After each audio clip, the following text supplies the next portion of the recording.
경제브리핑 불편한 진실이 여러분의 확실한 두통 치료제가 되어드리겠습니다. 경제 뉴스가 연예 뉴스처럼 쉽게 들리는 그날까지. 경제브리핑 불편한 진실. 경제브리핑 불편한 진실 12월 28일 순서 시작하겠습니다. 최근 유가가 심상치 않죠? 얼마 전 뉴스를 봤더니만요, 무려 21주 연속 상승했대요. 아, 그렇죠. 휘발유 같은 경우에는 리터당 1,500원이 넘고요. 제가 넣는 경유 같은 것도 거의 1,400원대. 너무나 비싸더라고요. 그러게 말이에요. 몇 달 전만 해도 1,300원대 는 것 같아요, 휘발유를. 그러니까요. 아니, 그런데 이렇게 유가가 오르면요, 가장 불만인 사람들이 소비자일 거 아닙니까? 근데 소비자뿐만 아니라요, 주유소도 이에 못지않게 손해라고 하더라고요. 그래요? 바로 유통구조에 커다란 구멍이 뚫려 있기 때문이다. 전문가들은 이렇게 설명을 하더라고요. 이 같은 불합리한 유통구조를 획기적으로 개선할 수 있는 해법이 과연 없을까? 소비자와 주유소 모두 웃을 수 있는 스마트한 비법, 이런 게 있으면 참 좋겠다는 생각을 하는데, 네. 마침 연락이 왔어요. 그런 해법을 가지신 분이 있으시다고요. 누구신가 봤더니만요, 에너지세븐의 김재양 대표님이시거든요. 대표님을 모시고요, 오늘 스마트한 해법 들어보도록 하겠습니다. 대표님, 저희 애청자분들한테 인사 부탁드릴게요. 네, 안녕하십니까. 에너지세븐의 김재양 대표입니다. 이렇게 만나 뵙게 돼서 반갑습니다. 예. 사업을 시작하신 지가 얼마나 되셨죠? 네, 2015년 3월에 설립됐으니까요. 예. 이번 달로 한 33개월 정도 사업을 영위를 하고 있습니다. 와, 상당히 오래되셨군요. 저희랑 거의 비슷하신 것 같아요. 저희 경제브리핑이 시작할 때가 네. 이때 비슷했었거든요. 네. 예. 아니, 그러면은 그동안에 에너지세븐이 어떤 사업을 해왔는지 그것 좀 소개 부탁드릴게요. 네, 에너지세븐은 정유사의 밸류체인에서, 정유사가 만들어놓은 밸류체인에서 주유소에게 기름을 유통하는 기본 사업을 2015년 3월부터 시작을 했고요. 그래서 저희가 현재 180개의 주유소에 기름을 납품을 하고 있습니다. 아하. 예, 그래서 4대 정유사의 기름을 각 주유소에 납품을 하고 있고요. 예. 그 사업을 근간으로 해서 저희가 작년에 매출 1,200억을 올렸고 올해는 매출 2,000억 이상을 달성을 할 것 같습니다. 와. 그래서 주유소를 저희가 주유소에게 기름을 납품하면서 궁극적으로는 차량 운전자가 주유소에 갔을 때 좀 할인된 가격으로 기름을 살 수 있는 사업 모델을 동시에 추진을 했고요. 그래서 B2B와 C2B의 사업을 동시에 추진하는 그런 사업자라고 보시면 될 것 같습니다. 예. 네. 지금 주유소에 기름을 납품을 한다고 하셨어요? 네네. 그럼 주유소 사장님 입장에서는 네. 정유사로부터 바로 받는 게 더 쌀 것 같은데 지금 에너지세븐의 중간에 한 번 더 들어가는 거잖아요. 네네. 이거 어떻게 이해를 해야 되나요?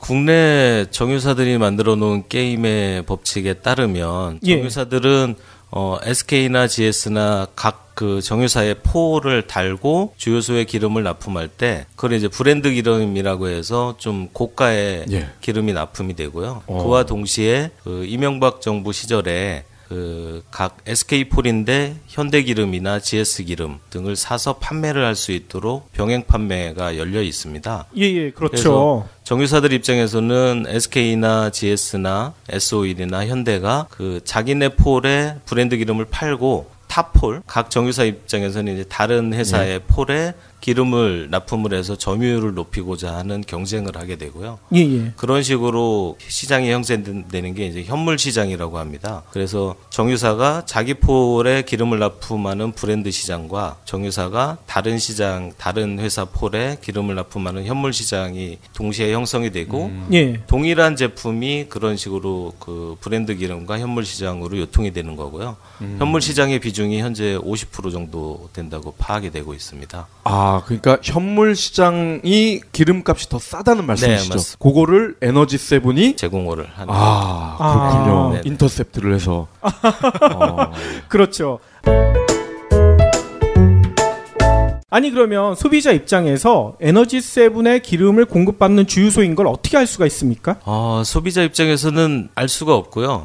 그 알 수가 없는 가격 고조에 난점이 있기 때문에 그거를 이제 저희가 투명하게 그 가격 정보라든지 그 고객들이 혜택을 받을 수 있는 솔루션 사업을 펼치게 된 겁니다. 그러면 뭐 스마트폰 앱 같은 걸로 확인할 수가 있다는 뜻인 건가요? 네, 맞습니다. 그래서 저희가 제공하는 게 주유소 사장님이 가격을 공지할 수 있는 주유소 사장님 앱이 있고 있고요. 예. 그래서 주유소 사장님 앱은 기본적으로 저희에게 정유사한테 살 수 있는 저희가 오늘 제공하는 가격을 알 수 있는 기능이 포함되어 있고 저희 회원들이 갔을 때 가격 그 회원을 받아줄 수 있는 그 판매 솔루션 앱이 같이 포함이 되어 있고요. 일반 고객 앱에서는 오늘 구매할 수 있는 가격이 제공이 되게 됩니다. 그래서 어느 주유소로 가서 얼마에 자기가 살 수 있는지를 알 수 있는 앱이 제공이. 예. 주유소 사장님 입장에서 네. 이제 아까 소비자에게 좀 더 싼 기름을 제공한다고 하셨잖아요. 네. 그럼 그분들은 그만큼 마진이 줄어드는 거잖아요. 맞습니다. 그걸 어떻게 만회를 할 수가 있는 거죠? 주유소 사장님들의 수익 창출 방안을 보면 기름을 팔아서 수익 창출하는 방안이 있고요. 그 세차 사업이나 다른 물품을 판매해서 얻는 수익이 있습니다. 그래서 예를 들어서 생각해 보시면 기름을 30리터 또는 50리터 넣으면서 세차 한 번 하시면서 2,000원, 5,000원을 제공하지 않습니까? 네. 그렇죠. 그렇게 보면 제가 자주 가는 주유소 같은 경우에는 한 번 넣고 5,000원을 주면 간단한 실내 세차까지 다 해주게 되는데 네. 그게 보면 50리터 넣었다라고 가정해서 5,000원에 그 세차를 하게 되면 리터당 100원입니다. 예. 그러니까 100원의 마진이 추가로 발생을 하는 그러네요. 거죠. 그래서 기름값을 뭐 30원, 50원 싸게 하더라도 세차 한번 돌리고 워시액 한번 넣고 뭐 간단한 것들을 행위들을 하게 되면 더 수익이 창출이 되니까 예. 주유소 사장님 입장에서는 무조건 많은 고객들이 와서 줄을 서면서 세차를 하는 것들을 통해서 만회를 할 수가 있는 거고요. 그것도 있잖아요. 네. 불스 원샷. 맞습니다. 예. 아하. 그것도 짭짤한가요? 네, 불스 원샷도 뭐 수익 구조를 보면 엄청난 수익을 남길 수가 있고요. 저희들의 사업 분야에 보면 차량 관련된 공동 구매까지 진출을 하고 있는데 그런 불스 원샷처럼 그 엔진 세척제나 이런 것들을 저희가 원가에 구매를 해서 저희 회원들에게 저렴하게 제공할 수 있는 그런 사업까지도 펼치고 있습니다. 예. 그러면 유료 자체도 공동구매 형식이 되는 거죠? 일종의 공동구매 형식인 거고요. 예. 그러니까 주유소 사장님이 저희를 통해서 정유사 기름을 공동구매하는 컨셉도 있고 이 차량의 운전자가 저희를 통해서 특정 주유소에서 기름을 공동구매한다는 두 가지 컨셉이 들어가 있는 사업입니다. 예. 지금 이 에너지 세븐의 사업 구조를 보니까 네. 이 기름 시장, 뭐 석유 시장이라고 해야 되나요? 이쪽 시장을 잘 모르는 분들은 아예 이 사업 아이디어 자체를 떠올리지를 못했을 것 같은데 혹시 뭐 예전에 정유 쪽에 계신 거예요?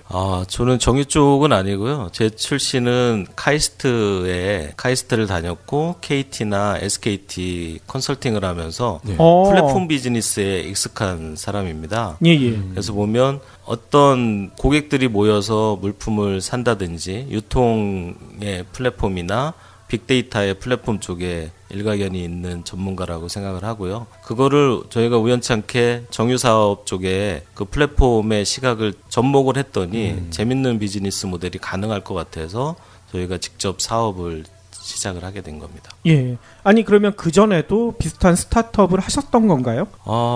비슷한 스타트업은 아니고요. 예. 저희가 이제 컨설팅을 오래 하다가 2000년부터 커뮤니티 회사라든지 플랫폼에 대한 회사를 하고 싶은 생각은 계속 있었고 그거를 최초로 접목을 한 게 이제 에너지세븐 회사라고 보시면 됩니다. 아하, 그렇군요. 예. 사전 저희가 인터뷰를 했을 때 저는 눈이 빡 떠진 게 법인 차량과 법인 카드를 이용해서 부정 사용하는 행태가 아주 극심하다. 이게 도대체 무슨 의미인 거죠? 얼마 전에 SBS에서 방송된 거를 보면 법인 차량 그러니까 세단 차량들이 가격이 분명히 다른 옆에 있는 주유소보다 휘발유 가격이 500원, 600원이 비싼데 특정 주유소에서 줄을 서가면서 비싼 기름을 넣는 행태에 대해서 SBS가 방송을 한 것이 있습니다. 예, 저도 봤어요. 그것들을 보면 이제 법인 차량과 법인 카드를 가지고 있는 운전자들이 비싼 주유소에서 기름을 넣고 그 나머지 차액에 대해서 페이백을 받는 형태의 블랙마켓이 형성이 되는 거고요. 그렇죠. 이게 세단 차량뿐만이 아니라 화물차에서도 동일하게 이런 현상이 벌어지고 있습니다. 그래서 제가 아는 주유소 같은 경우에는 분명히 경유 차량이 500원이 타 주유소보다 비싼데 예. 새벽부터 화물차들이 줄을 서서 기름을 넣는 이상한 행태가 벌어지는 주유소들이 많습니다. 아하. 그런 것들이 다 그 법인 비용이 누수되는 현장이라고 볼 수가 있고요. 저희가 주유소를 직접 운영을 하다 보면 법인 차량과 법인 카드를 가지고 와서 10만 원을 결제를 하고 5만 원만 법인 차량에 넣어달라고 하고 5만 원 장부를 적어달라는 사람들이 있습니다. 주유소 사장님 입장에서는 장부 적어주더라도 똑같이 미래에 기름이 팔리는 거기 때문에 그 고객들을 받아주게 되고요. 화물차나 큰 버스 같은 경우에는 20만 원, 30만 원 한 번에 기름을 넣으면서 현장에서 만 원, 2만 원 달라고 합니다. 현금으로. 그럼 주유소 사장님들은 그걸 다 주면서 고객 관리를 하게 되고요. 이런 행태들이 만연돼 있고 그래서 저희가 이러한 법인 비용을 누수되는 것들을 방지할 수 있는 솔루션을 탑재를 하게 된 겁니다. 그러면 페이백을 네. 현장에서 바로 현찰 박치기를 하는 거군요. 아, 네. 안타깝지만 그런 현장이 있습니다. 예. 아, 그래서 여의도 국회 앞에 있는 주유소가 그렇게 비싼 거군요. 아, 뭐 예. 그런 것도 일부 있습니다. 거기는 그럼 법인이 아니라 국민의 세금을 그렇게 페이백을 받는 거네요? 아, 그래서 저희가 목표로 하는 게 국회의사당 앞에 있는 주유소에 저희 솔루션이 탑재돼서 저희 세금이 누수되는 것을 방지할 수 있는 솔루션을 만들어내는 게 궁극적인 목표 중에 하나입니다. 예. 저는 국회의원들이 부자인 경우가 많잖아요. 그래서 그냥 그 비싼 휘발유, 옥탄가 높은 고급 휘발유를 넣어서 그런가라고만 생각을 했었거든요. 그게 이제 기존의 법인 차량이나 국회의원들 차량들이 기름을 넣는 주유소의 행태를 보면 아까 말씀드린 것처럼 판매가, 스탠드 판매가를 높여놓고 할인받는 컨셉을 이용해서 비용이 누수되는 현장들이 있고요. 저희는 그런 것들을 방지하기 위해서 주유소에 그 KT 비콘 그 위치에 직원이나 사람이 왔다는 것과 어느 차량이 어느 시점에 기름을 얼마나 넣었다는 거를 어느 가격에 넣었다는 것까지 정확하게 캐치할 수 있는 솔루션을 탑재를 한 겁니다. 이렇게 되면 특정 직원이 자기가 기름을 넣었을 때 어느 시점에 넣었다는 게 다 그 확인이 되기 때문에 법인 비용이나 아까 말씀하신 세금이 누수되는 것들을 완벽하게 차단할 수 있는 그런 솔루션입니다. 예. 에너지 세븐을 이 법인 오너분들이 굉장히 좋아하시겠어요. 네, 맞습니다. 그래서 세스코는 전국에 2,500대가 있는데 한 달에 7억이나 10억 정도의 기름 구매비를 사용을 하고 있습니다. 그게 저희가 번호 인식 시스템을 장착을 해서 1년 정도 비용 누수되는 거를 계산을 해봤더니 월 15% 정도의 비용 절감 효과가 있습니다. 그래서 뭐 특정 법인별로 수치는 다르겠지만 약 10%, 15% 정도의 비용이 절감된다라고 생각을 하면 세스코 같은 경우에는 뭐 월 몇천만 원 이상의 절감 효과를 기대를 하고 도입을 했고요. SPC 그룹이나 LS나 각종의 법인 대표들은 이 솔루션을 무조건 도입을 하기를 희망을 하고 있습니다. 아니 법인뿐만 아니라 공무원 차량 이거 무조건 가입시켜야 될 것 같은데요? 맞습니다. 공무원 차량이 현재는 그 조달청을 통해서 공공 유류 공급이라고 해서 조달청에 입찰을 받습니다. 그 입찰 조건을 보면 저희들이 최근에 입찰된 거를 보면 이제 서울 시내 30개 이상 주유소를 갖고 있는 사람들만 입찰을 할 수가 있고요. 그 입찰 자격을 통과하는 사업자는 SK에너지와 GS칼텍스밖에 없습니다. 그래요? 저희도 입찰을 해서 동일하게 아까 말씀하신 여의도 국회의사당 앞이나 공공의 유류를 좀 할인을 해서 그 비용 누수되는 거를 절감시키고 싶었는데 안타깝게 입찰 자격 조건이 안 돼서 올해는 참여를 못했고요. 2년에 한 번씩 참여 조건이 주어지기 때문에 2년 이내에 저희가 이거를 조달청의 입찰 자격 조건에 조금 저희들이 참여할 수 있는 형태를 만들어서라도 참여를 해서 공공유료, 공공기관의 기름 구매 비용을 낮추고자 하고 있습니다. 그러면 가맹주유소가 늘어나면 그 조건에 맞게 되는 건가요? 저희 가맹주유소는 아까 말씀드린 저희하고 거래하는 180개 주유소와 농협이나 도로공사 그리고 석유공사를 통해서 1,000여 개 이상의 가맹점을 내년까지 확보를 할 수 있는 형태로 만들어져 있고요. 그 가맹점이 도달을 하더라도 현재 입찰 조건에서는 한 사업자가 한 사업자를 통해서 세금 계산서 네. 그 돈이 지출이 될 수 있는 조건이더라고요. 아. 그래서 그것도 좀 완화를 시켜야 되는 그런 그러니까요. 입장입니다. 국회의원들이 이거 듣고 이렇게 해줘야 되는데 자기들이 부정 사용하기 위해서 이거 안 할 것 같아. 그런 국회의원들도 일부 있으실 거고 국회의원분들이 이제 잘 모르는 사이에 이런 일이 네. 벌어질 수도 있을 것 같고요. 어쨌든 투명하게 좀 전체 유리 유통을 변화시킬 수 있는 솔루션이 만들어졌으니 뭐 이 듣는 분들이 좀 그거를 참조를 해서 힘을 보탤 수 있는 분들은 같이 보태서 예. 입찰 자격이나 전체 우리나라의 유리 유통 시장을 좀 투명하게 만들어 나가면 좋을 것 같습니다. 아니 대표님의 이런 취지에 나도 한번 동참하고 싶다 이런 주유소 사장님들은요 어떤 식으로 가맹을 할 수가 있습니까? 일단 구글 플레이나 앱스토어에서 저희 에너지7의 그 주유소 앱을 다운로드 받아서 깔게 되면 저희가 관리자 측면에서 저희가 연락을 하게 되고요. 그리고 전체 주유소 시장에서 보면 한두 달이 건너면 저희 에너지7의 솔루션을 다 알고 계십니다. 아, 그래요? 네. 저희가 2015년 3월에 설립이 됐지만 전체 600개 유통회사 중에서 넘버 10 안쪽으로 들어와 있고요. 내년 목표는 넘버 5가 되는 것이기 때문에 뭐 완전히 새로 개설한 주유소나 이쪽에 처음 진출하신 사장님들을 빼고는 저희 에너지7이 많이 알려져 있다라고 생각을 하시면 될 것 같습니다. 그러면 다른 조건은 없고 앱만 다운받으면 되는 건가요? 앱을 다운받고 저희 고객들을 안정적으로 받아주겠다는 가맹 계약을 하게 되고요. 예. 거기에 이제 저희 입장에서는 리스크 해지를 하기 위해서 뭐 가짜 기름을 제공한다든지 갑자기 저희 고객이 갔는데 기름 없다고 뭐 고객을 안 받는다든지 이렇게 되면 안 되기 때문에 그런 몇 가지 조건이 들어가 있는 가맹 계약을 하게 됩니다. 뭐 가맹비나 이런 건 따로 있습니까? 가맹비는 별도로 없고요. 저희 고객을 잘 받아주시기만 하면. 약속만 하면 되는 거예요? 네, 그렇습니다. 그러면 안 할 이유가 없겠네요. 네, 맞습니다. 현재 주유소 사장님들은 기름값을 일부 할인을 해주지만 고객들이 많이 몰려서 장사가 잘 되는 주유소가 되면 권리금이라도 더 붙을 거고요. 그렇죠. 세차나 정비나 이 연관된 파급되는 사업들이 많기 때문에 안 할 이유가 없다라고 해서 가맹 계약을 하게 되고요. 일례로 SPC 그룹이 갖고 있는 20-30개의 주유소가 있는데 SPC 그룹도 현재 저희의 가맹 주유소로 동참을 하겠다라고 해서 받아주는 주유소, 저희 회원을 받아주는 주유소로 가맹 계약을 진행 중에 있습니다. SPC요? 네, SPC 그룹이 그 커피랑 빵 파는 회사요? 네, 맞습니다. 거기도 주유 사업을 해요? SPC 그룹이 화물차나 1년 한 달에 30억의 기름값을 지불을 하고 있습니다. 그래서 유동량이 많다 보니까 본인들이 주유소를 개설을 해서 그 주유소에서 기름을 넣도록 유도하는 측면도 있고요. 그렇군요. 보시면 도로공사나 고속도로 같은 데 가보면 이제 재밌는 사업자들이 많이 있지 않습니까? 식품업체라든지 뭐 이런 SPC 그룹들이 운영하는 주유소, 그 휴게소의 주유소들이 많이 있습니다. 그러면 쿠팡도 그런 게 있겠네요? 쿠팡은 아직 없는 거로. 아직 없어요?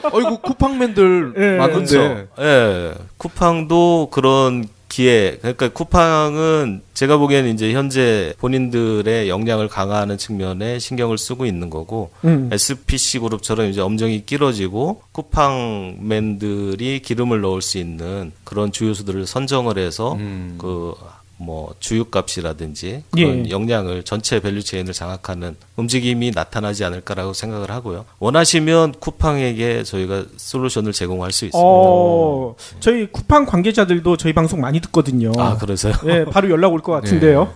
네. 쿠팡도 연락을 기다리겠습니다.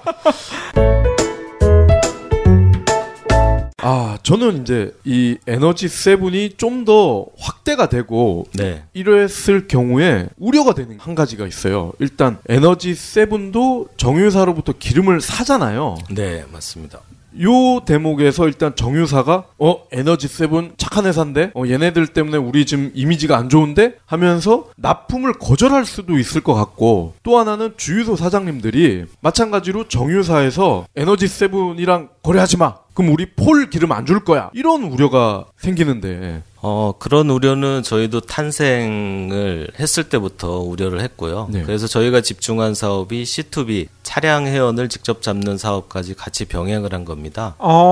그러니까 정유사들이 만들어 놓은 밸류체인과 게임의 룰에 따르면 방금 말씀하신 것처럼 언젠가는 저희한테 기름을 안 줄 수도 있고 네. 주유소 사장님들한테 영향을 미쳐서 저희를 통제할 수도 있는 상황인데 거꾸로 끝단에 있는 차량, 저희가 말씀드린 법인 차량이나 개인들 차량을 잡게 되면 그쪽에서는 이제 게임의 룰이 저희 쪽이 형성이 되거든요. 그래서 차량이 어느 차량은 어느 주유소로 가서 기름을 넣으시고 이 주유소는 저희가 기름을 납품을 안 하더라도 향후에 차량들이 많아지면 그 주유소를 장악하게 되는 거고요. 그래서 그 주유소 사장님들의 주유소 사장님들에게 영향력을 누가 더 형성시키느냐의 게임이 될 것으로 생각을 해서 C2B 직접 차량을 잡는 사업을 병행을 한 겁니다. 그러면 개인 오너들도 가입을 많이 해야 될 것 같은데요. 에너지7 그냥 앱만 다운받으면 바로 에너지7 가가지고 주유를 할 수가 있는 건가요? 네. 지금은 법인에서부터 시작을 해서 개인 고객까지 다 가입을 할 수 있도록 앱을 더 확장을 해놨고요. 저희가 농협주유소 전국에 570개 주유소와 제휴를 해서 농협주유소가 받아주는 주유소로 포지셔닝을 하게 됩니다. 그렇게 하기 위해서 농협은행과 핀테크 솔루션 결제단을 같이 만들고 있고요. 그게 내년 1월에 만들어지게 되면 전국의 570개 주유소, 농협주유소에서 자유롭게 기름을 넣을 수 있는 시대가 오는 거고요. 그거하고 병행을 해서 저희가 중소기업 중앙회에 노란우산공제 가입자들이 93만입니다. 거기는 다 소상공인과 중소기업 회원들이 가입을 한 건데요. 그 노란우산공제 회원들이 할인된 가격으로 기름을 살 수 있는 게 이제 농협주유소에 가면 어느 정도 할인된 가격에 기름을 살 수 있는 그런 시대가 열리게 되는 겁니다. 아니 그러면 일반인 소비자 입장에서 에너지7 앱 다운 받았 다음에요. 에너지7 기름을 넣을 수 있는 주유소를 찾아야 될 텐데 어떻게 찾습니까? 저희가 앱에서 그렇게 주유소를 찾을 수 있는 솔루션을 제공을 하고 있고요. 저희는 이제 그 앱에 보시면 거점 주유소라고 해서 조회를 해서 단골 주유소로 충전을 하는 그런 형태로 사용을 할 수 있게 되고요. 그게 지금 상태에서는 가맹주유소, 저희 거점 주유소가 약간 부족하지만 아까 말씀드린 것처럼 내년 시점에 농협주유소가 열리고 또 저희들의 뜻에 동참하는 아까 SPC 주유소처럼 주유소를 전국적으로 여러 개 하시는 사업자들이 있습니다. 이런 사업자들이 저희 회원들을 받아주게 되면 곳곳에 촘촘하게 저희 가맹주유소가 생기게 되고요. 우리나라가 전국에 12,000개의 주유소가 있는데 저희 타겟은 10% 정도 1200개, 1300개 정도의 가맹주유소만 유지를 하려고 하고 있고 이 주유소를 중심으로 저희 회원들이 특정 가격에 기름을 살 수 있는 그런 시대를 열려고 하고 있습니다. 이제 저희 애청자분들이 에너지7에 대한 호감도가 굉장히 커졌을 것 같아요. 그래서 이 시점에서 다시 한번 소비자 입장에서는 가장 좋은 거는 싼 기름을 넣는 거잖아요. 얼마나 싼지 이걸 좀 더 구체적으로 한번 설명을 부탁드릴게요. 석유공사가 전국 12,000개 주유소의 판매 가격을 매일매일 실시간으로 다 검토를 하고 있습니다. 그걸 통해서 오피넷이라는 곳에서 전국 주유소 평균 판매 가격을 공지를 하고 있고요. 저희들은 그 전국 주유소 판매 가격 마이너스 20원이나 50원에서 가격을 책정을 하게 됩니다. 그러니까 평균적으로 그 정도의 할인율을 받는다라고 생각을 하시면 되고 각 주유소 사장님 앱에서는 추가적으로 할인을 더 할 수 있는 기능을 넣어놨습니다. 그래서 오피넷 마이너스 30원에 책정이 돼 있는데 각 주유소 사장님이 뭐 추가로 30원을 더 할인하겠다. 그러니까 저희 1,300개 가맹 주유소 중에서도 더 싸게 하시겠다라고 하면 그렇게 할인할 수 있는 기능을 넣어놨기 때문에 평균적으로 그 정도의 할인 혜택을 볼 수 있게 되는 거고요. 이게 할인 혜택뿐만이 아니라 저희가 오토 광고 사업 마일리지가 축적이 되는 거를 같이 병행을 해놨기 때문에 할인되는 거 플러스 마일리지가 쌓이는 그런 기능을 통해서 회원들이 직접적인 혜택을 좀 얻을 것으로 생각합니다. 그럼 맥시멈 50원에서 80원까지 더 저렴하다. 그리고 마일리지 얘기를 하셨는데 보통 SK나 GS 가도 따로 적립을 해주잖아요. 그런데 추가로 적립을 그럼 받을 수 있다는 말씀이세요? 네, 맞습니다. 그러니까 정유사들이 주는 포인트는 예전에는 포인트들이 많이 쌓였는데 요즘 보시면 포인트가 뭐 1원에서 2원, 3원 정도 리터당 쌓이게 되고요. 저희가 제공하는 혜택은 주유소 사장님이 직접 자기 회원들, 자기 그 주유소에 오는 차량에게 마일리지를 쌀 수 있는 기능에서부터 세차 사업을 하는 사람, 정비 사업을 하는 사람, 또 자동차 판매를 하는 사람까지 기름 넣는 행위를 보고 마일리지를 쌓을 수 있는 기능을 만들었습니다. 그래서 예를 들면 제주도 같은 경우에는 제주도 가서 렌트카를 빌리면 렌트카 사장님이 5,000원의 할인권을 주고요. 네. 그리고 기름을 넣게 되면 기름 넣는 주변에 맛집들이 많이 있지 않습니까? 맛집이나 여행 관광지 거기에서 각각 할인할 수 있는 쿠폰들을 제공을 하게 되고요. 그런 것들이 다 쌓였을 때 예를 들면 저희가 카드사에서 카드를 쓰게 되면 마일리지 대한항공이나 아시아나 마일리지가 쌓이지 않습니까? 예. 그것은 다음에 티켓팅할 때 쓸 수 있잖아요. 그런 컨셉으로 저희가 기름을 넣는 행위를 보고 광고하고자 하는 광고주들이 리터당 얼마씩, 횟수당 얼마씩을 적립할 수 있는 컨셉을 만들었게 됐고요. 그래서 리터당 20원씩 적립해주는 광고주가 100명이 쌓이면 2,000원입니다. 기름 한번 넣고 2,000원이 적립되는 거고 2,000원 적립되는 것 중에서 본인이 원하는 후속행위에 맞춰서 그 마일리지를 소진할 수 있는 그런 시대를 열고자 하는 겁니다. 예. 그럼 그게 서울이나 이런 데서도 다 유통이 됩니다. 가능할 것 같은데요, 네, 그죠? 맞습니다. 주유소 인근의 네. 맛집이라든지. 네. 서울 같은 경우에는 그런 형태가 되는 거죠. 저희가 빅데이터 사업을 한다는 게 서울 강남에서 기름을 넣는 외제차에게만 적립을 하겠다는 광고주가 탄생할 수 있는 거고요. 그리고 이 서울에 그 소재한 법인 중에서 차량이 뭐 100대 이상인 곳에 적립을 해주고자 하는 출장 엔진, 뭐 오일 교환 업체라든지 정비 업체, 그 업체에게만 타겟팅을 해서 적립을 해주는 거죠. 그리고 이게 더 진화가 되면 지금 자동차 판매사나 테슬라 같은 경우에 저희가 테슬라를 광고주로 모집을 하려고 계속 시도를 하는데요. 예를 들면 기름을 1리터 넣을 때마다 테슬라가 기름 넣는 사람한테 100원, 50원씩 적립을 해주는 겁니다. 예. 이 적립 목적은 다음에 전기차 살 때 본인한테 와서 상담을 하라는 거죠. 그래서 2년, 3년간 적립을 해서 뭐 100만 원이 쌓였다. 마일리지가. 테슬라가 쌓은 마일리지가 100만 원이면 다음번에 전기자동차 사러 갈 때 테슬라에게 그 100만 원 사용권에 대해서 서로 협의를 하면서 자동차를 구매하는 그런 컨셉까지 확장이 되는 겁니다. 기발한데요? 예. 그 예전에 슬라이드 캐시 이런 것도 막 지문이 다르면 돈을 주는 것처럼 네, 맞습니다. 이렇게 타겟팅 마케팅을 할 수가 있겠군요. 네. 이 컨셉이 이제 오토 사업을 펼치면서 저희가 아까 말씀드린 미지급 계정, 그 우리은행과 만든 미지급 계정이라는 거를 이용해서 저희가 할 수 있는 새로운 개념의 오토 광고 사업인 거고요. 예. 그래서 광고주 입장에서는 본인들이 회원이 기름 넣는 거를 보고 뭐 100만 원을 쌓던 200만 원을 쌓더라도 그 회원이 자기가 원하는 후속행위를 규정을 해놓고 후속행위가 이루어질 때만 그 마일리지가 소진이 되기 때문에 소멸성이 아닙니다. 그러네요. 저희가 미지급 계정에 쌓여 있는 거에 토스가 MMF 상품 만들었듯이 아니면 알리페이가 위어바우 상품까지 같이 해서 투자 상품, 이자가 붙는 형태로 만들었듯이 저희가 후속으로 그런 이자가 붙는 상품을 금융사하고 만들고 있고요. 그걸 통해서 광고주가 아무리 광고를 많이 하더라도 그게 소멸성이 아니라 본인에게 이득이 되는 그런 오토 광고 사업을 펼치고 있습니다. 예. 제가 대표님 오기 전에 잠깐 기사를 검색해봤더니 이런 얘기도 있더라고요. 에너지7에서 아파트 주민들한테도 혜택을 주고 있다. 어떻게 줄 수가 있는지 좀 이해가 안 가거든요. 설명을 부탁드리겠습니다. 저희가 법인들을 대상으로 법인 비용 누수라는 완벽한 그 소고점을 찾았듯이 아파트 단지 같은 경우에는 보시면 아파트 주변에 주유소가 4-5개 중에서 한 군데를 선정을 해서 기름을 개별적으로 다 넣고 있습니다.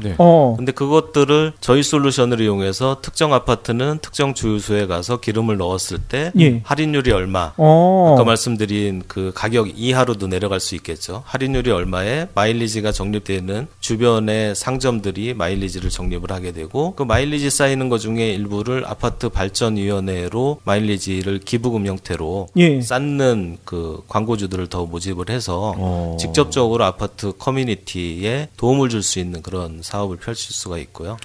그거를 실제 저희가 건설회사 중에서 이런 솔루션을 찾고 있는 건설회사들이 있습니다. 예. 본인들이 만든 아파트 단지에 뭔가 추가적인 혜택을 줄 수 있는 게 없느냐. 그래서 저희가 그런 것들을 접촉을 하고 있습니다. 지금 현재 들어가 있는 데는 없는 건가요? 현재 들어가 있는 것들은 없고요. 예. 지금 이제 모 건설회사하고 그런 것들을 긴밀하게 아하. 저희 솔루션뿐만이 아니라 아파트 단지에는 아시겠지만 출장 엔진 오일 교환이라든지 예. 세차 아파트 단지에 보면 이제 세차하러 돌아다니시는 분들 있지 않습니까? 예. 새벽에 그런 세차 솔루션하고 정비라든지 주차나 그 커뮤니티가 원하는 솔루션들이 패키지로 있어서 그 패키지를 구성을 해서 건설회사에 제공하는 사업들을 하고 있고요. 그런 것들을 하기 위해서 특정 단지별로 저희 회원들을 받아줄 주요소까지 지금 접촉을 하고 있습니다. 예.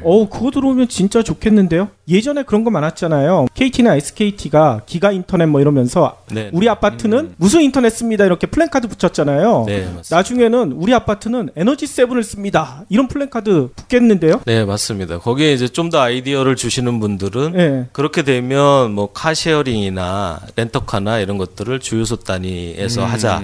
또는 주요소에 우체국 같은 경우나 뭐 택배 회사들은 네. 어차피 경비실에 넣을 거 이 주유소에다가 픽업 서비스처럼 물품을 중간에 넣자라는 아이디어까지 제공해 주시는 분들이 있고요. 그래서 저희가 그런 차량 관련된 솔루션들을 다 복합적으로 제공하는 사업자로 성장을 해 나갈 거로 생각을 하고 있습니다. 예. 이거를 동네를 하나 딱 정해놓고 예시를 들면 이해하기가 쉬울 것 같아요. 네. 양재동이다라고 했을 때 인근에 우성 아파트가 있더라고요. 네네. 그럼 우성 아파트 주민들은 양재 이마트에서 광고를 할 수도 있는 거고요. 그렇죠? 네, 맞습니다. 뭐 양재 이마트점에서 오늘 뭐 할인이 얼마나 된다. 뭐 이런 거를 또 어필을 할 수 있을 것 같고 또 과외 선생님, 학원, 이런 아주 훌륭한 광고주들이 많이 있을 것 같아요. 네, 맞습니다. 예, 네. 아주 좋은 아이디어인 것 같습니다. 네. 예. 아니 그러면 이쯤에서 저희 애청자분들은 이것도 좀 궁금할 것 같아요. 이렇게 착한 서비스를 하는데 과연 돈은 어디서 버시느냐 이게 좀 궁금할 것 같거든요. 에너지 세븐의 수익 모델 이것도 좀 설명해 주세요.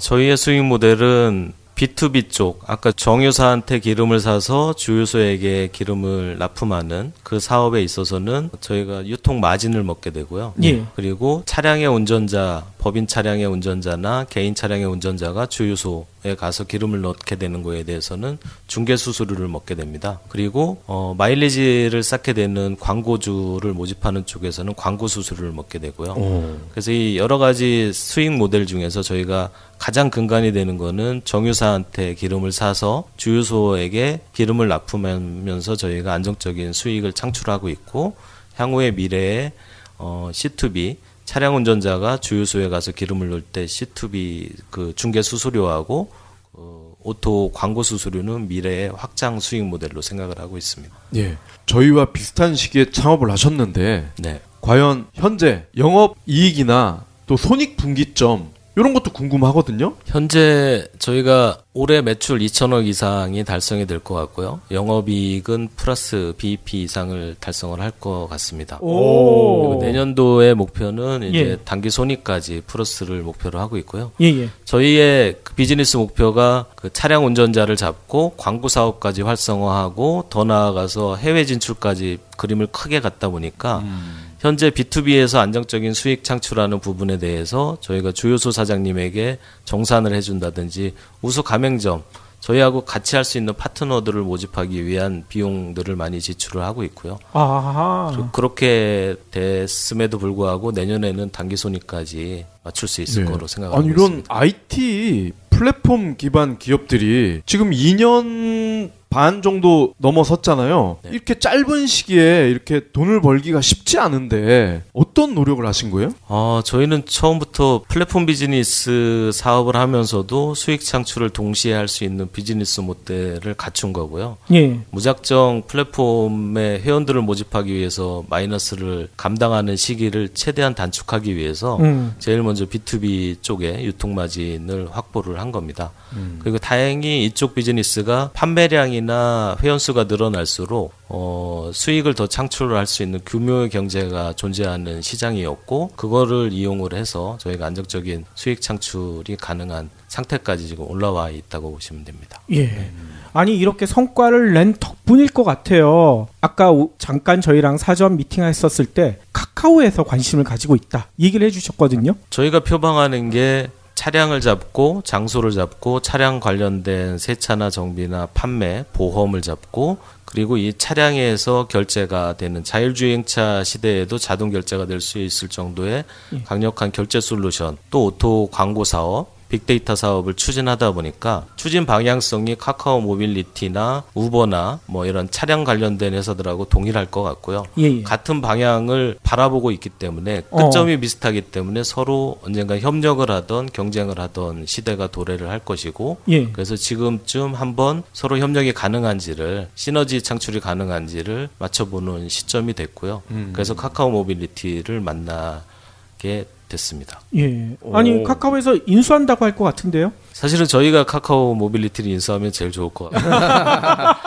왜냐하면 모빌리티의 차량의 가장 핵심은 동력원을 제공하는 겁니다. 예. 그래서 저희가 기름 넣는 것뿐만이 아니라 제주도는 전기충전소, 저희 회원이 전기충전소에 가면 할인해주는 컨셉까지 전기충전소가 10군데가 들어와 있고요. 예. LPG, 뭐 가솔린, 경유, 전기충전소까지 저희가 장소라는 것들을 많이 잡았기 때문에 비즈니스 컨셉상으로 보면 차량을 잡고 장소를 잡는 거는 저희가 앞서 나가고 있고요.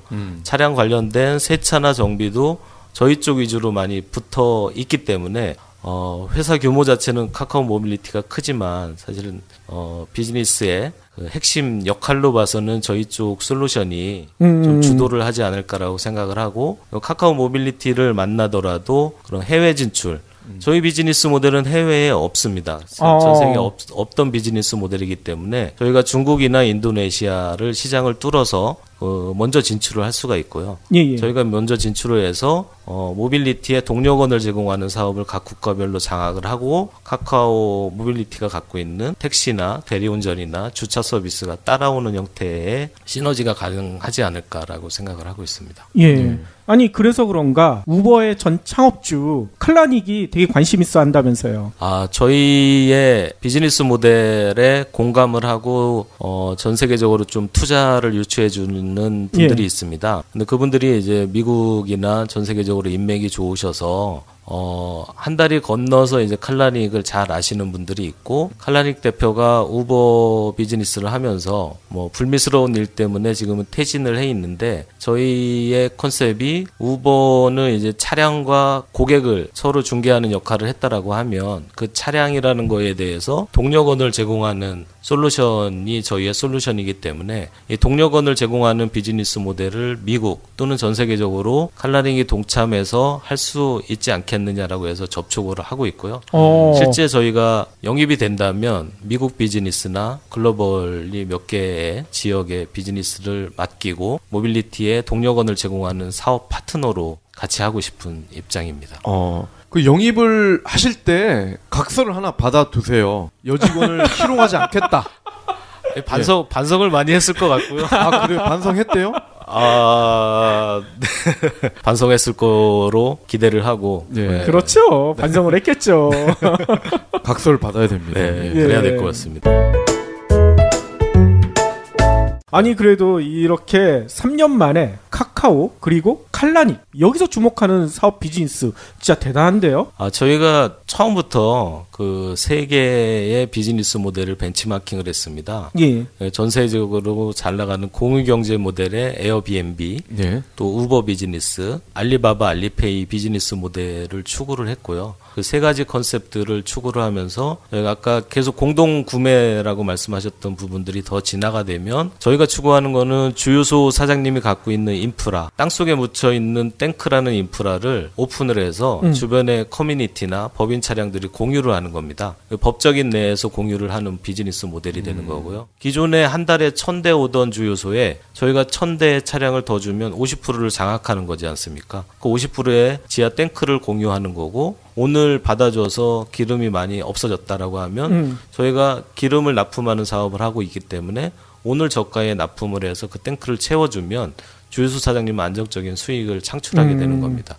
이런 식의 공유 경제 모델이 포함이 돼 있고 알리바바, 알리페이처럼 이게 그 기본의 거래를 하면서 페이먼트가 가장 중요하기 때문에 예. 저희가 자율주행차를 염두한 페이먼트 구조까지 특허를 내서 갖고 있습니다. 그러니까 예를 들면 미래에는 차량 주인은 집에서 기름 넣고 와, 전기 충전하고 와라고 고객용 앱으로 지시를 내리면 자율주행차가 스스로 구동이 돼서 자기 주변 주유소 중에서 자기 주인한테 가장 많이 마일리지가 쌓이는 혜택이 가장 많은 데 가서 충전을 하고 스스로 오게 됩니다. 이럴 경우에 가장 중요한 게 이제 결제거든요. 고객은 집에 있고 차량에 갔을 때 결제를 어떻게 인식을 할 거냐. 그래서 저희가 아까 법인 비용 누수 방지되는 솔루션 중에 번호 인식. 번호 인식을 하게 되면 주인이 집에서 누르고 차량에 갔을 때 번호 인식만 되면 결제가 끝나는 거거든요. 이 차량이 왔다는 게 확인이 되기 때문에 그런 식의 결제단을 만들어 나가고 있고요. 이 결제단이 강력하게 작용을 하면서 저희가 해외 진출도 이 결제가 먼저 나가면서 받아주는 주유소, 또 이용하는 고객, 광고주 이 4개 컴포넌트를 만들면서 해외 진출을 하게 되는 겁니다. 예. 그 자율주행차가 기름을 알아서 넣는다. 네, 맞습니다. 로봇 청소기가 생각이 나요. 로봇 청소기도 지가 청소 다 한 다음에 네. 배터리가 거의 다 되면 네. 지가 알아서 충전을 하거든요. 네, 맞습니다. 네. 그리고 거기서 더 나아가서 자율주행차 시대가 되면 주인이 사용하지 않는 시간에 주차장에서 그냥 대기할 게 아니라 본인이 구동돼서 카쉐어링처럼 알바를 하게 됩니다. 여기서도 이제 결제단이 많이 필요하게 되는 거고요. 그렇게 되면 돈을 차량 주인이 지출하는 게 아니라 돈을 벌어오는 솔루션까지 저희가 특허를 내서 미래를 대비를 하고 있고요. 그 시대가 오게 되면 사실은 저희 에너지세븐이 재밌는 사업자, 좀 핵심적인 사업자로 자리매김을 하지 않을까라고 생각을 하고 있습니다. 예, 방금 특허 얘기하셨는데 특허 취득한 게 꽤 많으시다고 자랑을 하셨어요. 네, 저희가 2015년 3월부터 특허를 8건을 출원을 했고요. 예. 등록이 지금 4건이 돼 있습니다. 와하. 그래서 아까 주유소 사장님한테 기름을 카드 매출 채권 양도양수를 받아서 기름을 제공하는 사업, 또 법인 차량들이 갔을 때 비콘 인식해서 부정사용을 방지하는 솔루션에 대한 특허, 또 자율주행차 결제까지 생각을 해서 미지급 계정, 자기가 돈을 넣었을 때 끝까지 어떤 행위가 이루어지기 전까지 안전하게 은행이 지켜주면서 결제가 되는 미지급 계정의 기반의 계좌 결제 솔루션, 그리고 오토 광고 라는 핵심적인 특허들이 다 등록이 됐고요. 이걸 이용해서 저희가 국내뿐만이 아니라 전 세계적으로 나갈 수 있는 기반을 갖췄다라고 보시면 됩니다. 그러면은 SK나 GS 이런 데서 에너지7 모델 너무 괜찮은데? 이거 우리가 한번 베껴서 해볼까? 이게 그러면 불가능하다는 말씀이신가요? 정유사들이 그렇게 생각을 하실 수가 있고요. 근데 저희들이 이제 특허로 방어하는 부분들이 있기 때문에 그쪽에서 충돌나는 부분들이 있을 거고, 기존의 정유사들은 본인들의 게임의 법칙과 기존에 가진 것들이 너무 많기 때문에 저희 같은 혁신적인 서비스를 도입하는 시점에 좀 시간이 걸릴 거라고 생각을 하고요. 지난주에 보면 SK 최태원 회장님께서 3,600개의 주유소 인프라를 공개를 하겠다라는 그런 정책을 펼치셨는데 정유사들 중에서는 SK가 가장 앞서 나가고 있습니다. 그리고 다른 정유사들은 그거보다 좀 뒤처진 상태고요. SK가 3,600개의 인프라를 오픈하겠다라고 하더라도 SK의 직영 주유소 숫자가 적고 모든 3,600개 주유소 사장님들이 다 동참을 하는 게 아니고 정확한 비즈니스 모델을 찾고 있지 않습니까? 근데 저희 비즈니스 모델은 벌써 특허와 진행을 하고 있기 때문에 SK 에너지하고의 경쟁에서도 저희가 앞서 나갈 자신이 있고요. 일례로 세스코 같은 경우에 이제 SK 에너지와 저희 서비스를 서로 견주어서 저희 서비스를 택했기 때문에 저희가 다윗과 골리앗 싸움에서 저희가 핵심적인 솔루션을 이용해서 기존의 정유사들이 만들어 놓은 판을 좀 흔들 수 있지 않을까라고 생각을 하고, 궁극적으로는 전기자동차와 자율주행차 시대까지 염두를 하고 있기 때문에 저희가 미래에는 정유사 같은 모빌리티의 동력원을 제공하는 역할은 저희 에너지7이 하고 있지 않을까라고 생각을 하고 있습니다. 지금 세스코가 에너지7과 SK를 놓고 에너지7을 선택했다라고 말씀하셨잖아요. 네. 이 사실을 태원이 형도 알고 있나요? 굉장히 굴욕적일 것 같은데. 아니, 일단은 세스코 입장에서는 니즈가 명확합니다. 아까 그 법인 비용 누수되는. 그러니까 세스코가 획기적인 기업인 게 2,500개의 차량이 지사로 출근을 안 하고 바로 자기 집에서 이제 영업 현장으로 출근을 하고 퇴근도 집으로 하는 형태의 그 사업 형태로 내년부터 바뀌게 되고요.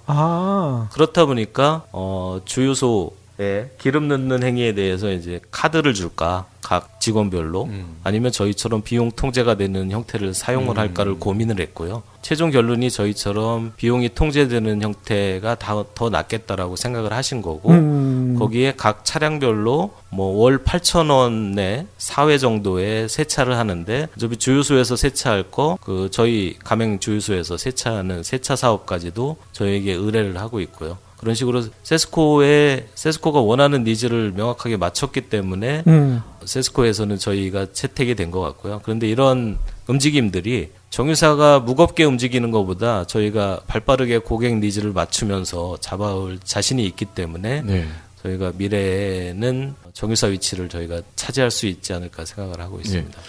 카카오에서 이제 에너지7을 되게 군침을 흘리는 것 같은데 혹시 이 동남아 쪽 진출을 하기 위해서 이 에너지7을 활용할 의도가 아닌가 싶거든요. 아마 카카오 모빌리티의 비즈니스 모델을 보면 저희같이 동력원을 제공하는 서비스가 반드시 필요하고요.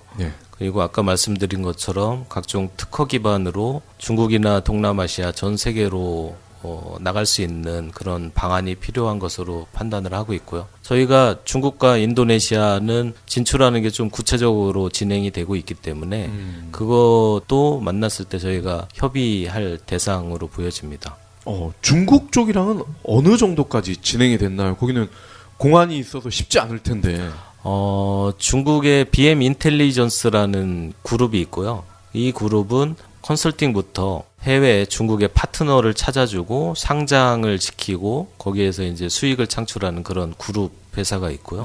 그 그룹에서 저희 에너지7 비즈니스 모델을 검토를 했습니다. 그래서 아까 말씀드린 핀테크 사업 모델과 차량이 주유소에 가서 기름을 넣으면서 차량의 결제단을 다 잡는다는 것에 대해서 중국에서 충분히 통할 수 있는 아이템으로 생각을 하고 있고요. 중국은 알리페이, 위챗페이가 결제 모델을 다 잡았기 때문에 새로운 결제 모델이 탄생할 거라는 생각을 포기하는 사업자들이 많습니다.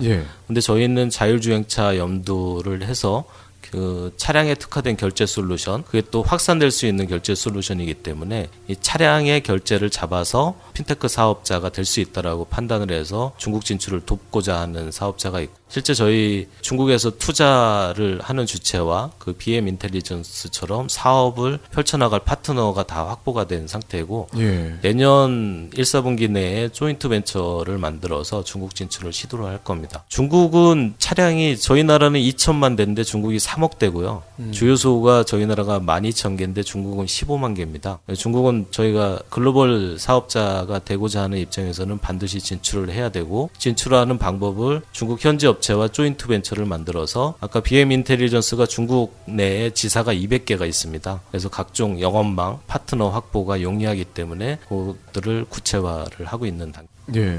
중국이나 인도네시아에서도 뭐 그들도 뭐 각자 모바일 메신저를 쓰고 있을 텐데 아마 에너지7이 탑재된 카톡이 또 들어간다면은 카톡으로도 유입이 많이 될 것 같아요. 그걸 아마 생각을 하고 계실 것 같은데요. 네, 맞습니다. 카톡의 유저들이 전체 풀에 대해서는 활용할 수 있는 방안을 계속 생각을 하고 계실 거고요. 저희도 마찬가지로 카카오와 제휴를 하고자 하는 이유가 카카오톡의 유저들, 그 유저들을 통해서 기름을 싸게 사고 세차를 하고 정비를 하고 차량 관련된 모든 토탈 솔루션이 제공된다는 것들이 가능하기 때문에 그런 시너지를 창출하고자 하는 겁니다. 지금까지 에너지7 김재양 대표님 이야기를 들어봤는데요. 저는 그 대목이 가장 인상 깊었어요. 판을 흔들겠다. 주유시장의 불편한 진실을 다 없애버리겠다. 이런 얘기 아니겠습니까? 그렇죠. 민주당이나 정의당에서 저는 우리 의원들은 에너지 7만 쓰겠다. 딱 이래버리면 지지도가 더 올라갈 것 같아. 그러니까요. 그것뿐만 아니라 서울시나 경기도 뭐 이런 지방자치단체도 에너지 7을 쓰겠습니다. 예. 이렇게 선언한다면 더 좋을 것 같고요. 이러기 위해서는 저희 경불진 애청자분들이 에너지 7 앱 다운받고 이 주유소에서도 에너지 7 쓰시나요? 이렇게 많이 물어봐 주셔야 될 것 같아요. 그래야지 에너지7의 진짜 착한 경영이 빛을 발할 것 같다는 생각이 듭니다. 남경필 지사가 오늘 방송을 되게 유심히 들을 것 같아. 이 집안이 버스 회사를 오래 해왔잖아요. 그렇었죠. 아마 관심이 많을 것 같습니다. 예. 그리고요, 대표님은요, 아까 얘기하셨던 카카오나 칼라니 프로젝트가 어느 정도 성과를 보이면 저희 방송에 한 번 더 나와주셔야 될 것 같아요. 네. 예, 이후 결과 어떻게 됐는지 네. 저희 애청자분들이 상당히 궁금해하실 것 같습니다. 칼라닉이랑 같이 예. 반성문 같이 들고 와서요. 예. 칼라릭을 영입하면 예. 신문 1면에 보도해준다는 분도 계시고요. 아, 그러세요? 아니, 신문보다는 저희 경불진을 통해서 가장 먼저 나가야죠. 알겠습니다. 예. 약속하신 걸로 알고 있겠습니다. 알겠습니다. 저는 아까 게임의 룰을 바꾸고 싶다. 그 대목이 와닿는데 하나 더 있을 것 같아요. 룰을 바꾸는 방법. 사우디 왕자랑 친해지는 거. 이거 괜찮지 않나요? 맞습니다. 칼라닉이랑도 이제 곧 친해질 것 같은데 사우디 왕자랑도 친해지실 수 있을 것 같아요. 그 사우디 왕자랑 친한 거는 정유사의 게임의 법칙이고요. 아, 그래요?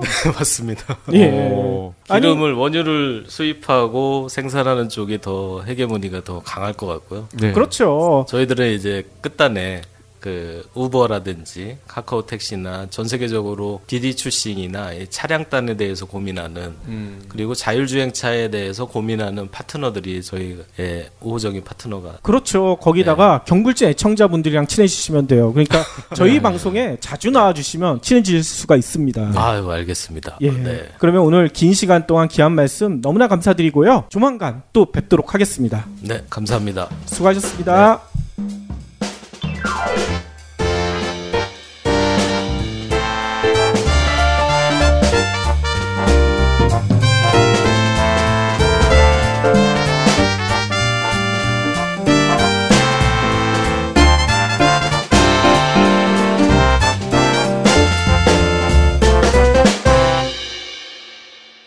경제브리핑 불편한 진실 완수해 주셔서 감사합니다.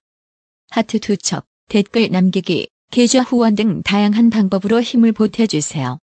계좌 정보는 경제브리핑 팟빵 공지 코너에 있습니다. 여러분의 응원, 콘텐츠로 보답하겠습니다. 예. 그러니까 100원의 마진이 추가로 발생을 하는 거죠. 그러네요. 그래서 기름값을 뭐 30원, 50원 싸게 하더라도 세차 한번 돌리고 워시액 한번 넣고 뭐 간단한 것들을 행위들을 하게 되면 더 수익이 창출이 되니까 예. 주유소 사장님 입장에서는 무조건 많은 고객들이 와서 줄을 서면서 세차를 하는 것들을 통해서 만회를 할 수가 있는 거고요. 그것도 있잖아요. 네. 불스 원샷. 맞습니다. 예. 아하. 그것도 짭짤한가요? 네, 불스 원샷도 뭐 수익 구조를 보면 엄청난 수익을 남길 수가 있고요. 예. 저희들의 사업 분야에 보면 차량 관련된 공동 구매까지 진출을 하고 있는데 그런 불스 원샷처럼 그 엔진 세척제나 이런 것들을 저희가 원가에 구매를 해서 저희 회원들에게 저렴하게 제공할 수 있는 그런 사업까지도 펼치고 있습니다. 예. 그러면 유료 자체도 공동구매 형식이 되는 거죠? 일종의 공동구매 형식인 거고요. 예. 그러니까 주유소 사장님이 저희를 통해서 정유사 기름을 공동구매하는 컨셉도 있고 이 차량의 운전자가 저희를 통해서 특정 주유소에서 기름을 공동구매한다는 두 가지 컨셉이 들어가 있는 사업입니다. 예. 지금 이 에너지 세븐의 사업 구조를 보니까 네. 이 기름 시장, 뭐 석유 시장이라고 해야 되나요? 이쪽 시장을 잘 모르는 분들은 아예 이 사업 아이디어 자체를 떠올리지를 못했을 것 같은데 혹시 뭐 예전에 정유 쪽에 계신 거예요? 저는 정유 쪽은 아니고요. 제 출신은 카이스트를 다녔고 KT나 SKT 컨설팅을 하면서 플랫폼 비즈니스에 익숙한 사람입니다. 예. 그래서 보면 어떤 고객들이 모여서 물품을 산다든지 유통의 플랫폼이나 빅데이터의 플랫폼 쪽에 일가견이 있는 전문가라고 생각을 하고요. 그거를 저희가 우연찮게 정유사업 쪽에 그 플랫폼의 시각을 접목을 했더니 재밌는 비즈니스 모델이 가능할 것 같아서 저희가 직접 사업을 시작을 하게 된 겁니다. 예. 아니 그러면 그 전에도 비슷한 스타트업을 하셨던 건가요? 비슷한 스타트업은 아니고요. 예. 저희가 이제 컨설팅을 오래 하다가 2000년부터 커뮤니티 회사라든지 플랫폼에 대한 회사를 하고 싶은 생각은 계속 있었고, 예. 그거를 최초로 접목을 한 게 이제 에너지7 회사라고 보시면 됩니다. 아하, 그렇군요. 예. 사전 저희가 인터뷰를 했을 때 네. 저는 눈이 빡 떠진 게 법인 차량과 법인 카드를 이용해서 부정 사용하는 행태가 아주 극심하다. 이게 도대체 무슨 의미인 거죠? 얼마 전에 SBS에서 방송된 거를 보면 법인 차량, 그러니까 세단 차량들이 가격이 분명히 다른 옆에 있는 주유소보다 휘발유 가격이 500원, 600원이 비싼데 예. 특정 주유소에서 줄을 서가면서 비싼 기름을 넣는 행태에 대해서 SBS가 방송을 한 것이 있습니다. 예, 저도 봤어요. 예, 그것들을 보면 이제 법인 차량과 법인 카드를 가지고 있는 운전자들이 비싼 주유소에서 기름을 넣고 그 나머지 차액에 대해서 페이백을 받는 형태의 블랙마켓이 형성이 되는 거고요. 그렇죠. 이게 세단 차량뿐만이 아니라 화물차에서도 예. 동일하게 이런 현상이 벌어지고 있습니다. 그래서 제가 아는 주유소 같은 경우에는 분명히 경유 차량이 500원이 타 주유소보다 비싼데 예. 새벽부터 화물차들이 줄을 서서 기름을 넣는 이상한 행태가 벌어지는 주유소들이 많습니다. 아하. 그런 것들이 다 그 법인 비용이 누수되는 현장이라고 볼 수가 있고요. 저희가 주유소를 직접 운영을 하다 보면 법인 차량과 법인 카드를 가지고 와서 10만 원을 결제를 하고 5만 원만 법인 차량에 넣어달라고 하고 5만 원 장부를 적어달라는 사람들이 있습니다. 주유소 사장님 입장에서는 장부 적어주더라도 똑같이 미래에 기름이 팔리는 거기 때문에 그 고객들을 받아주게 되고요. 화물차나 큰 버스 같은 경우에는 20만 원, 30만 원 한 번에 기름을 넣으면서 현장에서 만 원, 2만 원 달라고 합니다. 현금으로. 그럼 주유소 사장님들은 그걸 다 주면서 고객 관리를 하게 되고요. 이런 행태들이 만연돼 있고 그래서 저희가 이러한 법인 비용을 누수되는 것들을 방지할 수 있는 솔루션을 탑재를 하게 된 겁니다. 그러면 페이백을 네. 현장에서 바로 현찰 박치기를 하는 거군요. 네. 안타깝지만 그런 현장이 있습니다. 예. 그래서 여의도 국회 앞에 있는 주유소가 그렇게 비싼 거군요. 예. 그런 것도 일부 있습니다. 거기는 그럼 법인이 아니라 국민의 세금을 그렇게 페이백을 받는 거네요? 그래서 저희가 목표로 하는 게 국회의사당 앞에 있는 주유소에 저희 솔루션이 탑재돼서 저희 세금이 누수되는 것을 방지할 수 있는 솔루션을 만들어내는 게 궁극적인 목표 중에 하나입니다. 예. 저는 국회의원들이 부자인 경우가 많잖아요. 그래서 그냥 그 비싼 휘발유, 옥탄가 높은 고급 휘발유를 넣어서 그런가라고만 생각을 했었거든요. 그게 이제 기존의 법인 차량이나 국회의원들 차량들이 기름을 넣는 주유소의 행태를 보면 아까 말씀드린 것처럼 판매가, 스탠드 판매가를 높여놓고 할인받는 컨셉을 이용해서 비용이 누수되는 현장들이 있고요. 저희는 그런 것들을 방지하기 위해서 주유소에 그 KT 비콘 그 위치에 직원이나 사람이 왔다는 것과 어느 차량이 어느 시점에 기름을 얼마나 넣었다는 거를 어느 가격에 넣었다는 것까지 정확하게 캐치할 수 있는 솔루션을 탑재를 한 겁니다. 이렇게 되면 특정 직원이 자기가 기름을 넣었을 때 어느 시점에 넣었다는 게 다 그 확인이 되기 때문에 법인 비용이나 아까 말씀하신 세금이 누수되는 것들을 완벽하게 차단할 수 있는 그런 솔루션입니다. 예. 에너지7을 이 법인 오너분들이 굉장히 좋아하시겠어요. 네, 맞습니다. 그래서 세스코는 전국에 2,500대가 있는데 한 달에 7억이나 10억 정도의 기름 구매비를 사용을 하고 있습니다. 그게 저희가 번호 인식 시스템을 장착을 해서 1년 정도 비용 누수되는 거를 계산을 해봤더니 월 15% 정도의 비용 절감 효과가 있습니다. 그래서 특정 법인별로 수치는 다르겠지만 약 10%, 15% 정도의 비용이 절감된다라고 생각을 하면 세스코 같은 경우에는 월 몇천만 원 이상의 절감 효과를 기대를 하고 도입을 했고요. SPC 그룹이나 LS나 각종의 법인 대표들은 이 솔루션을 무조건 도입을 하기를 희망을 하고 있습니다.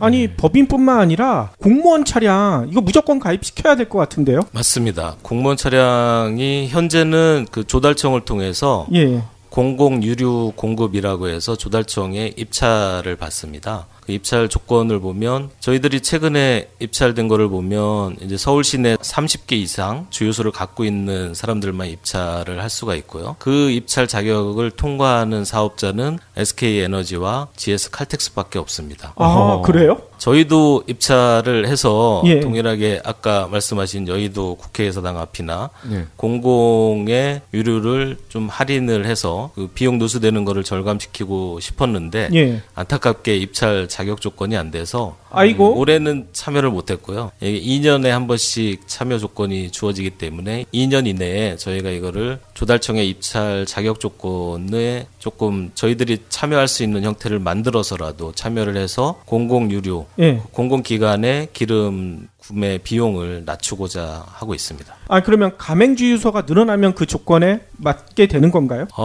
저희 가맹주유소는 아까 말씀드린 저희하고 거래하는 180개 주유소와 농협이나 도로공사 그리고 석유공사를 통해서 1000여 개 이상의 예. 가맹점을 내년까지 확보를 할 수 있는 형태로 만들어져 있고요. 예. 그 가맹점이 도달을 하더라도 현재 입찰 조건에서는 한 사업자를 통해서 세금 계산서 예. 그 돈이 지출이 될 수 있는 조건이더라고요. 아. 그래서 그것도 좀 완화를 시켜야 되는 그런 그러니까요. 입장입니다. 국회의원들이 이거 듣고 이렇게 해줘야 되는데, 아, 자기들이 부정 사용하기 위해서 이거 안 할 것 같아. 그런 국회의원들도 일부 있으실 거고 국회의원분들이 이제 잘 모르는 사이에 이런 일이 벌어질 수도 있을 것 같고요. 어쨌든 투명하게 좀 전체 유류 유통을 변화시킬 수 있는 솔루션이 만들어졌으니 뭐 이 듣는 분들이 좀 그거를 참조를 해서 힘을 보탤 수 있는 분들은 같이 보태서 예. 입찰 자격이나 전체 우리나라의 유류 유통 시장을 좀 투명하게 만들어 나가면 좋을 것 같습니다. 아니, 대표님의 이런 취지에 나도 한번 동참하고 싶다, 이런 주유소 사장님들은요, 어떤 식으로 가맹을 할 수가 있습니까?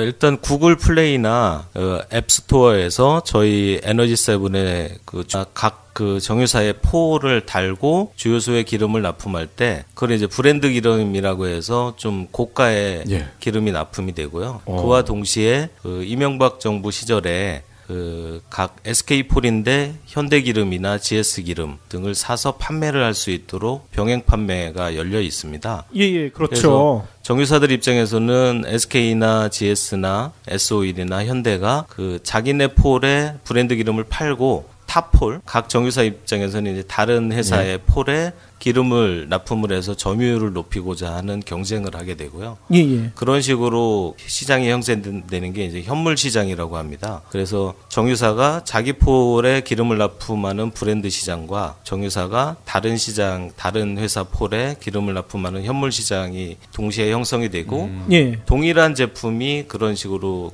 브랜드 기름과 현물 시장으로 유통이 되는 거고요. 현물 시장의 비중이 현재 50% 정도 된다고 파악이 되고 있습니다. 아, 그러니까 현물 시장이 기름값이 더 싸다는 말씀이시죠? 네, 맞습니다. 그거를 에너지세븐이 제공을 하는. 그렇군요. 네. 인터셉트를 해서. 그렇죠. 아니, 그러면 소비자 입장에서 에너지세븐의 기름을 공급받는 주유소인 걸 어떻게 알 수가 있습니까? 소비자 입장에서는 알 수가 없고요. 예. 알 수가 없는 가격 고조에 난점이 있기 때문에 그거를 이제 저희가 투명하게 가격 정보라든지 고객들이 혜택을 받을 수 있는 솔루션 사업을 펼치게 된 겁니다. 네. 그러면 뭐 스마트폰 앱 같은 걸로 확인할 수가 있다는 뜻인 건가요? 네, 맞습니다. 그래서 저희가 제공하는 게 주유소 사장님이 가격을 공지할 수 있는 주유소 사장님 앱이 있고 그래서 주유소 사장님 앱은 기본적으로 저희에게 정유사한테 살 수 있는 저희가 오늘 제공하는 가격을 알 수 있는 기능이 포함되어 있고 저희 회원들이 갔을 때 가격 회원을 받아줄 수 있는 판매 솔루션 앱이 같이 포함이 되어 있고요. 일반 고객 앱에서는 오늘 구매할 수 있는 가격이 제공이 되게 됩니다. 그래서 어느 주유소로 가서 얼마에 자기가 살 수 있는지를 알 수 있는 앱이 제공이 주유소 사장님 입장에서 이제 아까 소비자에게 좀 더 싼 기름을 제공한다고 하셨잖아요. 네. 그럼 그분들은 그만큼 마진이 줄어드는 거잖아요. 맞습니다. 그걸 어떻게 만회를 할 수가 있는 거죠? 주유소 사장님들의 수익 창출 방안을 보면 기름을 팔아서 수익 창출하는 방안이 있고요. 그 세차 사업이나 다른 물품을 판매해서 얻는 수익이 있습니다. 그래서 예를 들어서 생각해 보시면 기름을 30리터 또는 50리터 넣으면서 세차 한 번 하시면서 2,000원, 5,000원을 제공하지 않습니까? 네. 그렇죠. 그렇게 보면 제가 자주 가는 주유소 같은 경우에는 한 번 넣고 5,000원을 주면 간단한 실내 세차까지 다 해주게 되는데 네. 그게 보면 50리터 넣었다라고 가정해서 5,000원에 그 세차를 하게 되면 리터당 100원입니다. 경제브리핑 불편한 진실이 여러분의 확실한 두통 치료제가 되어드리겠습니다. 경제 뉴스가 연예 뉴스처럼 쉽게 들리는 그날까지. 경제브리핑 불편한 진실. 경제브리핑 불편한 진실 12월 28일 순서 시작하겠습니다. 최근 유가가 심상치 않죠? 얼마 전 뉴스를 봤더니만요. 무려 21주 연속 상승했대요. 아, 그렇죠. 휘발유 같은 경우에는 리터당 1,500원이 넘고요. 제가 넣는 경유 같은 것도 거의 1,400원대. 너무나 비싸더라고요. 그러게 말이에요. 몇 달 전만 해도 1,300원대 넣은 것 같아요. 휘발유를. 그러니까요. 아니 그런데 이렇게 유가가 오르면요. 가장 불만인 사람들이 소비자일 거 아닙니까? 근데 소비자뿐만 아니라요. 주유소도 이에 못지않게 손해라고 하더라고요. 그래요? 바로 유통구조에 커다란 구멍이 뚫려 있기 때문이다. 전문가들은 이렇게 설명을 하더라고요. 이 같은 불합리한 유통구조를 획기적으로 개선할 수 있는 해법이 과연 없을까? 소비자와 주유소 모두 웃을 수 있는 스마트한 비법 이런 게 있으면 참 좋겠다는 생각을 하는데 네. 마침 연락이 왔어요. 그런 해법을 가지신 분이 있으시다고요. 누구신가 봤더니만요. 에너지세븐의 김재양 대표님이시거든요. 대표님을 모시고요. 오늘 스마트한 해법 들어보도록 하겠습니다. 대표님, 저희 애청자분들한테 인사 부탁드릴게요. 네, 안녕하십니까. 에너지세븐의 김재양 대표입니다. 이렇게 만나 뵙게 돼서 반갑습니다. 예. 사업을 시작하신 지가 얼마나 되셨죠? 네, 2015년 3월에 설립됐으니까요. 예. 이번 달로 한 33개월 정도 사업을 영위를 하고 있습니다. 와, 상당히 오래되셨군요. 저희랑 거의 비슷하신 것 같아요. 저희 경제브리핑이 시작할 때가 네. 이때 비슷했었거든요. 네.